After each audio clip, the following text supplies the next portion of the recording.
Sandalwood ನಟ ಕಿಚ್ಚ ಸುದೀಪ್ ಇದೀಗ Max ಸಿನಿಮಾದ ಮೂಲಕ ಎಂಟ್ರಿ ಕೊಡ್ತಾ ಇದ್ದಾರೆ.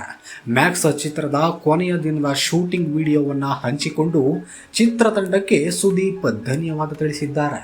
ಈ ಚಿತ್ರದಲ್ಲಿ ಪೊಲೀಸ್ ಅಧಿಕಾರಿ ಅರ್ಜುನ್ ಮಹಾಕ್ಷಯ್ ಪಾತ್ರದಲ್ಲಿ ಸುದೀಪ್ ನಟಿಸಿದ್ದಾರೆ.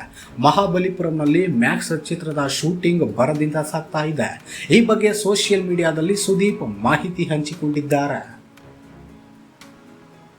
ಇದು ಸುದೀರ್ಘ 10 ತಿಂಗಳ ಪ್ರಯಾಣವಾಗಿದೆ.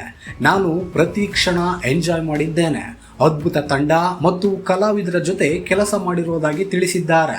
ನನ್ನ ಚೆನ್ನಾಗಿ ಹೋಸ್ಟ್ ಮಾಡಿದ್ದಕ್ಕಾಗಿ ಧನ್ಯವಾದಗಳು ಧನು ಸರ್ ಎಂದು ಸುದೀಪ್ ಬರೆದುಕೊಂಡಿದ್ದಾರೆ. ನಿರ್ದೇಶಕ ವಿಜಯ್ಗೆ ಸುದೀಪ್ ಥ್ಯಾಂಕ್ ಯು ಎಂದಿದ್ದಾರೆ. ಈ ಮೂಲಕ ಮ್ಯಾಕ್ಸ್ ಸಿನಿಮಾ ಕಡೆಯ ದಿನ ಶೂಟಿಂಗ್ ವಿಡಿಯೋ ಶೇರ್ ಮಾಡಿದ್ದಾರೆ. ಅಂದ ಹಾಗೆ ಸುದೀಪ್ ಜೊತೆ ವರಲಕ್ಷ್ಮಿ, ಶರತ್ ಕುಮಾರ್, ಸಂಯುಕ್ತ ಹೊರನಾಡ್, ಸುಕೃತ, ಅನಿರುದ್ಧ್ ಭಟ್ ಸೇರಿದಂತೆ ಅನೇಕರು ನಟನೆ ಮಾಡಿದ್ದಾರೆ. ಅಂದ ಹಾಗೆ ವಿಕ್ರಾಂತ್ ರೋಣ ಚಿತ್ರದ ನಂತರ ಮ್ಯಾಕ್ಸ್ ಸಿನಿಮಾದ ಮೂಲಕ ಬರ್ತಾ ಇರುವಂತಹ ಸುದೀಪ್ ನಟನೆಯ ಈ ಚಿತ್ರದ ಮೇಲೆ ಅಭಿಮಾನಿಗಳಿಗೆ ಭಾರಿ ನಿರೀಕ್ಷೆ ಇದೆ.